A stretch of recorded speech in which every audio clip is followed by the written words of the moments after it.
ഇന്ന് നമ്മളെ വിഷു ഒക്കെ ഉണ്ടോ. വിഷു ആയിട്ട് എന്താ, നമുക്ക് വിഷു ഒന്നും ഇല്ല, അങ്ങനെ കഴിക്കാൻ പറ്റൂല. ഫാമിലിയിൽ ഒരു മരണമുള്ളത് കൊണ്ട് അങ്ങനെ വിഷു ഒന്നും അത്ര സ്ട്രോങ് ആയിട്ട് കഴിക്കുന്നില്ല. എന്നാലും എൻ്റെ ഒരു ആഗ്രഹപ്രകാരം ഞാൻ ഒരു മധുരം ഉണ്ടാക്കുന്നതെന്ന് വെച്ചാൽ കലത്തപ്പം ഉണ്ടോ ഞാൻ ഉണ്ടാക്കുന്നത്. ഞാൻ അധികം അത് തന്നെ ഉണ്ടാക്കല്. വേഗം സംഭവം ആവും ചെയ്യും. കുറേ പണിയെടുക്കേണ്ട ആവശ്യമല്ല. നെയ്യപ്പം ഉണ്ണിയപ്പം എന്നൊക്കെ പറഞ്ഞാൽ കുറേ പണിയെടുക്കണം. എനിക്ക് പിന്നെ അതിനോടൊന്നും വലിയ താല്പര്യമല്ല. എനിക്ക് കലത്തപ്പത്തിനോടാണ് താല്പര്യം. അപ്പോൾ നിങ്ങളൊക്കെ എന്താ ഉണ്ടാക്കിയൊന്ന് കമൻറ്റ് ചെയ്തിട്ട് നിങ്ങൾക്കൊക്കെ വിഷു ഉണ്ടോ അതും കൂടെ ഒന്ന് പറഞ്ഞോളൂ കേട്ടോ. അപ്പോൾ ഞാൻ പറഞ്ഞില്ലേ കലത്തപ്പം ഉണ്ടാക്കണം. കലത്തപ്പത്തിന് ഫുള്ള് വീഡിയോ കിട്ടിയിട്ടില്ല കേട്ടോ, അത് വേറെ കാര്യം. അപ്പോൾ നമ്മളെ തേങ്ങയൊക്കെ വാട്ടലൊക്കെ കഴിഞ്ഞിട്ട് മൂപ്പിച്ചെടുക്കണതൊക്കെയാണ് കിട്ടണത്. ഫുള്ളായിട്ടുള്ള ഒന്നും കിട്ടിയിട്ടില്ല. വിഷു ഇല്ലാത്തതുകൊണ്ട് തന്നെ ഞാൻ ചോറും കറിയൊക്കെ ആയ ശേഷം ഞാൻ എന്താപ്പോൾ ഷോപ്പിലേക്ക് പോയിട്ടുണ്ട് കേട്ടോ. വെറുതെ ലീവ് ആക്കണ്ടല്ലോ എന്ന് വെച്ച് ഞാൻ ഷോപ്പിലേക്ക് പോയിട്ടുണ്ട്. എന്താപ്പോൾ നെയ്ച്ചോറ് ചിക്കനാണ് വെച്ചത്. അത് പിന്നെ ഞാൻ തലേന്ന് തന്നെ ചിക്കനൊക്കെ കൊണ്ടുവന്ന് അതൊക്കെ മസാലയൊക്കെ തേച്ച് എല്ലാം സെറ്റാക്കി വെച്ചിട്ടുണ്ടായിരുന്നു. പിന്നെ കുറച്ച് അരി ഇവിടെ ബാലൻസ് ഉണ്ടായിരുന്നു, അത് വെച്ചിട്ട് നെയ്ച്ചോറും ഉണ്ടാക്കി. പിന്നെ കലത്തപ്പം ഉണ്ടാക്കി. ഇതാണ് ഞങ്ങൾ വിഷു സ്പെഷ്യൽ. ഇതാണ് നമ്മളെ കലത്തപ്പത്തിൻ്റെ മാവ് കേട്ടോ. കണ്ടില്ലേ, ഈ ഒരു പരുവത്തിൽ കിട്ടിയിട്ടുണ്ട്. തലേന്ന് എൻ്റെ 10 മണിയൊക്കെ ആകുമ്പോൾ, രാത്രി 10 മണിയൊക്കെ ആകുമ്പോൾ അരച്ച് വെച്ചതാട്ടോ, മാവ് കൂട്ടി വെച്ചതാണ്. പിന്നെ രാവിലെയാണ് അത് നമ്മൾ ചുടുന്നത്. അപ്പോൾ ഇങ്ങനെ ആയിട്ടുണ്ട് ആള്. അപ്പം അങ്ങനെ ഞാൻ പറഞ്ഞില്ലേ, ഞാൻ ഷോപ്പിലേക്ക് പോന്നിട്ടുണ്ട്. ഇതാണ് ഷൂവിൻ്റെ ഒക്കെ ഒരു ഷോപ്പാണ് കേട്ടോ. സ്കെച്ചേഴ്സ് ഷൂ അതാണ് കേട്ടോ. ബ്രാൻഡഡ് ഷൂ ഒക്കെയാണ്. ഓരോ ഷൂവിൻ്റെ വിലയൊക്കെ കേട്ടാൽ ബോധം കെടും, അത് വേറെ കാര്യം. അപ്പം നമുക്കൊന്നും പറ്റിയ ഷൂ അല്ല. അപ്പം അത് ഒരു ഷൂ മേടിക്കുന്ന പൈസ കൊണ്ട് നമുക്കൊരു 10 എണ്ണമൊക്കെ മേടിക്കാം. അത്രയ്ക്കും റേറ്റ് ഉണ്ട് കേട്ടോ. ബ്രാൻഡഡ് സാധനങ്ങൾ മേടിക്കുന്നവർക്ക് അതാവും പ്രിയപ്പെട്ടത്. നമുക്കൊക്കെ 500-ൻ്റെ 600-ൻ്റെ അങ്ങനെയൊക്കെയാണ് നമ്മളെ റേഞ്ചിൽ പോണത്. അത് നോക്കണ്ട, എല്ലാവർക്കും എല്ലാതും പറ്റണമെന്നില്ലല്ലോ, അത് വേറെ കാര്യം. ബ്രാൻഡഡ് മേടിക്കുന്നവർ ബ്രാൻഡഡ് മേടിച്ചോട്ടെ. ഇതൊക്കെ കണ്ടോ, 8 രൂപയ്ക്കാണ് ഓരോ ഷൂവിൻ്റെ വില. നല്ല സാധനമാവും. ഞാൻ പിന്നെ ഒരു 1:30 ആകുമ്പോൾ 10 മണിക്ക് വന്നിട്ട് ഒരു 1:30 ഒക്കെ ആകുമ്പോൾ ഞാൻ പണികളൊക്കെ തീർത്തിട്ട് പോയിട്ടുണ്ട്. ജസ്റ്റ് ഇതിൻ്റെ പൊടികളും കാര്യങ്ങളൊക്കെ തട്ടി കൊടുക്കുക, അങ്ങനത്തെ കുഞ്ഞു കുഞ്ഞു പണികളാണ് കേട്ടോ. വലിയ റിസ്ക്കുള്ള പണികളൊന്നുമില്ല. ഞാൻ പറഞ്ഞല്ലോ, വേറെ ഒരാൾക്ക് പകരമാണ് ഈ പോകുന്നത്. ആൾക്ക് വയ്യാത്തതുകൊണ്ട് അപ്പോൾ ആൾ ഒരു മാസം ഒന്ന് പോയി കൊടുക്കുമെന്ന് ചോദിച്ചു. അപ്പോൾ അങ്ങനെ ഒരാൾ ചോദിക്കുമ്പോൾ നമ്മൾ ചെറിയൊരു ഹെൽപ്പ് ചെയ്ത് കൊടുക്കണ്ടേന്ന് വെച്ചിട്ട് അങ്ങനെ പോകുന്നതാണ് കേട്ടോ. എന്തായാലും സംഭവമൊക്കെ നല്ല ഉഷാറ് പണി തന്നെയാണ്. അങ്ങനെ നമുക്ക് ക്ഷീണവും കാര്യങ്ങളൊന്നുമില്ല, ഫുൾ AC. അപ്പോൾ നല്ല സുഖമാണ്. അപ്പം അങ്ങനെ വീട്ടിലൊക്കെ എത്തി എൻ്റെ ഫുഡ് കഴിക്കലും കാര്യങ്ങളൊക്കെ കഴിഞ്ഞ് ഞാൻ വേസ്റ്റൊക്കെ കൊണ്ടുപോയി പുറത്ത് തട്ടട്ടെ. അപ്പം മോള് മാറ്റുന്നുണ്ട് പോകാൻ വേണ്ടിയിട്ട്. ഇനി പാത്രമൊക്കെ മുറിച്ച് എനിക്കും മാറ്റണം. അങ്ങനെ പിന്നെ ഞങ്ങൾ പാത്രം മോറലും കാര്യങ്ങളൊക്കെ കഴിഞ്ഞ ശേഷം പിന്നെ ഞങ്ങൾ മഞ്ചേരിയോട്ട് വിടുക കേട്ടോ. അപ്പം എനിക്ക് ചെന്ന പാടന്നെ വണ്ടി കിട്ടി. ബസ്സിന് പകരം ഓട്ടോയാണ് കിട്ടിയത്. അപ്പം ഞാനും മോളും കൂടെ ഓട്ടോയിൽ കയറി അങ്ങനെ പോവുകയാണ് മഞ്ചേരിക്ക്. ഏട്ടന് പിന്നെ ഇവിടെ അല്ല, ഏട്ടന് പിന്നെ ലോറിയിൽ പോയിട്ടുണ്ട്. അപ്പോൾ അതുകൊണ്ട് ഏട്ടന് ഇവിടെ അല്ല. പിന്നെ ഞങ്ങൾ എന്തായാലും ക്ഷീണിച്ച് ചെറുതായിട്ട്. അപ്പോൾ മോള് പറഞ്ഞു ലൈം കുടിക്കുക. ഞങ്ങൾ രണ്ടാളും ഒരു ലൈമും കട കയറിയിട്ടോ. ഇതൊരു ഫേമസ് ഷോപ്പാണ് കേട്ടോ, ഒരു ഇടയിലുള്ളൊരു ഷോപ്പാണ്. എല്ലാവരും ഇങ്ങനെ റീൽസിലൊക്കെ കണ്ടിട്ടുണ്ടാവും മഞ്ചേരിക്കാരൊക്കെ. അപ്പോൾ ആ ഒരു ഷോപ്പാണിത്. സംഭവമൊക്കെ ഞങ്ങൾ ജ്യൂസൊക്കെ തട്ടി, ലൈം ഇട്ടോ, ലൈമൊക്കെ തട്ടി പിന്നെ ഞങ്ങൾ നാട്ടിലോട്ടുള്ള ബസ്സിൽ കയറിയിരിക്കുകയാണ്.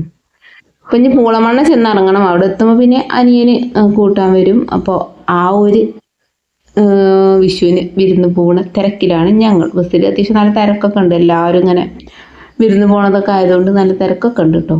അപ്പം അങ്ങനെ ഞങ്ങൾ പൂളമണ്ണ എത്തി. അനിയനും തേജുട്ടനും കൂടെ വന്ന് ഞങ്ങളെ കൊണ്ടുപോവുകയാണ് വീട്ടിലോട്ട്. അപ്പം ഇനി വീട്ടിലെത്തിയിട്ടുള്ള കാര്യങ്ങളാണ് ഇനി കാണുന്നത്. പിന്നെ ഞങ്ങൾ കുറച്ച് പടക്കങ്ങളൊക്കെ മേടിച്ചിട്ടുണ്ടായിരുന്നു. ഇത് അനിയൻ കുട്ടൻ മേടിച്ചിട്ടുണ്ടായിരുന്നു. എന്തൊക്കെയാണാവോ, എന്തായാലും പൊട്ടിക്കുമ്പോൾ കാണാമെന്ന് വെച്ചാൽ ഒക്കെ നോക്കുകയാണ്. അവന് കൂടെ തേജും അവനി എല്ലാവരും കൂടെ നോക്കുന്നുണ്ട്. അപ്പം എന്തായാലും വിഷു ഞങ്ങൾ തകർക്കട്ടെ. പിന്നെ അപ്പോൾ അവിടെ കണിയൊരുക്കിയതൊക്കെ ഉണ്ട്. അപ്പോൾ അതൊക്കെ ഒന്ന് ജസ്റ്റ് ചെറുതായിട്ടൊക്കെ ഒന്ന് വീഡിയോ എടുത്തതാണ്.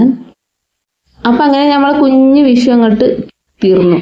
അപ്പോൾ ഇന്ന് ഞങ്ങൾക്ക് സ്പെഷ്യലായിട്ടൊന്നുമില്ല, സദ്യയൊക്കെ ഉണ്ട്. ചെറിയൊരു സദ്യക്കാണ് വെച്ചിട്ടുള്ളത്. ഇനിയിപ്പോൾ എന്തായാലും അവധിയുള്ള ദിവസം, അതായത് അടുത്ത സൺഡേ എന്തെങ്കിലുമൊക്കെ സ്പെഷ്യൽ ഉണ്ടാക്കണം എന്നാണ് വിചാരിക്കുന്നത്. അങ്ങനെ ഞങ്ങൾ പടക്കങ്ങളൊക്കെ പൊട്ടിക്കാനുള്ള ഒരുക്കത്തിലാണ്. ഇവനിങ്ങനെ പടക്കമൊക്കെ കണ്ടപ്പോൾ ഒരു പൊട്ടിക്കായിട്ട് ഇങ്ങനെ തകർത്തി കൂടുകയാണ്. അപ്പോൾ എന്തായാലും അത് പൊട്ടുന്നുണ്ട്. അങ്ങനെ ഒന്ന് ചീറ്റി, ഇനി രണ്ടാമത്തെ പൊട്ടട്ടെ. ഇതിൻ്റെ ഇടയിൽ പിന്നെ അമ്മയോട് അമ്മ ചായ ഇടയിൽ കൊണ്ടുവരികയായിരുന്നു. അപ്പോൾ അങ്ങനെ ഞങ്ങൾ ചായ കുടിക്കുകയാണ്. ചിപ്സും ചായയും ഒക്കെയാണ് കുടിക്കുന്നത്.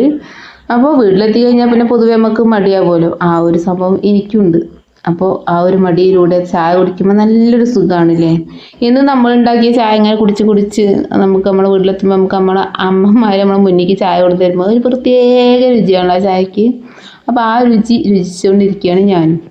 അങ്ങനെ പിന്നെ കുറച്ച് ഒന്ന് ഇരുട്ടായപ്പോൾ പിന്നെ ഞങ്ങൾ പൂത്തിരിയും കാര്യങ്ങളൊക്കെ കത്തിക്കാൻ തുടങ്ങി കേട്ടോ. തേജുട്ടനതാ കത്തിക്കണ്, നന്ദുണ്ട് കത്തിക്കണ്, അങ്ങനെ എല്ലാവരും കത്തിക്കിട്ട് ഒരു കത്തിക്കണതൊക്കെ വീഡിയോ എടുത്ത് ഞാൻ നിൽക്കുകയാണ്. അങ്ങനെയൊക്കെയാണ് ഞങ്ങളെ വിഷു. ഇവന് ഫസ്റ്റ് കത്തിക്കാനുണ്ട് ഈ ഒരു കമ്പിത്തിരി. അപ്പോൾ അതുകൊണ്ട് തന്നെ അത്യാവശ്യം നല്ലോണം തീയൊക്കെ നമ്മളെ കയ്യുമ്മയ്ക്ക് വരുന്നുണ്ട്. അപ്പോൾ അവന് പേടിച്ച് നിൽക്കുകയാണ്. അങ്ങനെ അവന് പിന്നെ ഞങ്ങൾ അപ്പുറത്ത് കൊണ്ടുപോയി. ഇവിടുന്ന് ഇങ്ങനെ കത്തിയ ഷീറ്റൊക്കെയാണ്, അത് മേൽത്തട്ടുന്നൊക്കെ എഴുതിയിട്ട് മേലല്ല ഷീറ്റ് കത്തൂലേ തീപ്പൊരിയൊക്കെ തെറിക്കുമ്പോൾ. പിന്നെ പുതിയ വീടിൻ്റെ മുൻപിലൊക്കെ വെച്ചിട്ട് ഒന്ന് കത്തിച്ചെന്നൊക്കെ പറഞ്ഞ് വലിയൊരു കമ്പിൻ്റെ മുൻപിൽ, അതായത് വായന്താണ്ട് എടുത്തിട്ട് അതിൻ്റെ ആ ഒരു ഇതുമ്മൽ നമ്മളെ കമ്പിത്തിരി കുത്തിയിട്ട് അങ്ങനെയൊക്കെയാണ് പിന്നെ കത്തിക്കണത് കേട്ടോ. അപ്പം പിന്നെ അങ്ങനെ കൈമയ്ക്ക് തെറിക്കുന്ന പേടിയും കാര്യങ്ങളൊന്നുമില്ല. അപ്പോൾ പിന്നെ സുഖമായിട്ട് കത്തിക്കുകയും ചെയ്യാം.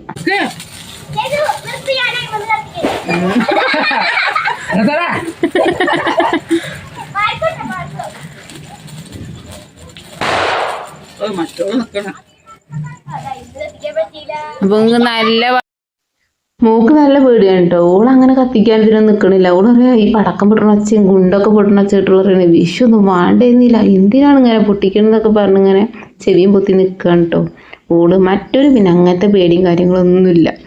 ഓന് ഗുണ്ട് പൊട്ടിക്ക്, പടക്കം പൊട്ടിക്ക്, അങ്ങനെ കത്തിക്ക്, ഇത് കത്തിക്ക് എന്നൊക്കെ പറഞ്ഞാൽ അങ്ങനെ കൊണ്ടുവന്ന് തരികയാണ് ഓന് പണി. പിന്നെ ഞങ്ങൾ ചക്രം കത്തിക്കാൻ നിന്നിട്ടോ. നമ്മൾ പുതിയ വീടിൻ്റെ അകത്താണ് ചക്രം കത്തിക്കണത്. അപ്പോൾ പിന്നെ കുറഞ്ഞ നിരപ്പാവുമല്ലോ, അപ്പോൾ നല്ല ഇതിൽ കറങ്ങുമല്ലോ പറഞ്ഞങ്ങാണ്ട് അങ്ങനെ കത്തിക്കുകയാണ് അവിടെ. അപ്പം എന്തായാലും അതും നല്ല സൂപ്പറായിട്ട് കത്തുന്നു, കറങ്ങുന്നു, കാണുന്നു ഒക്കെ ഉണ്ട്.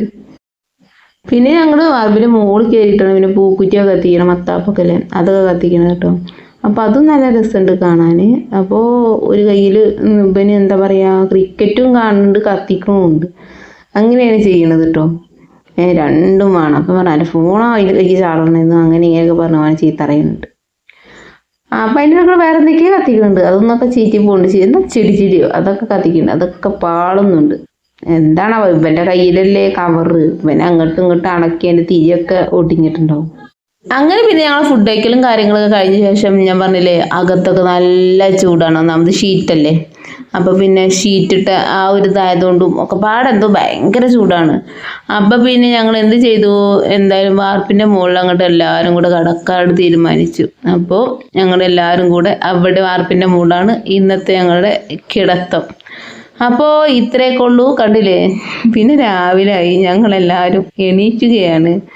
നല്ല കാഴ്ചയൊക്കെ കണ്ട് അങ്ങനെ സത്യം പറയാലോ കടന്നത് മാത്രം ഓർമ്മ ഉണ്ട് കേട്ടോ. പിന്നെ നേരം എടുത്ത് വെളിച്ചം വന്നപ്പോഴാണ് കണ്ണുറക്കണതെന്ന് മാത്രം. നല്ല സുഖമായിട്ട് അടിച്ച് പൊളിച്ചങ്ങോട്ട് കിടന്നു. അപ്പോൾ ഇത്രയൊക്കെ ഉള്ളൂ ഞങ്ങൾ ഇന്നത്തെ ഒരു വീഡിയോ.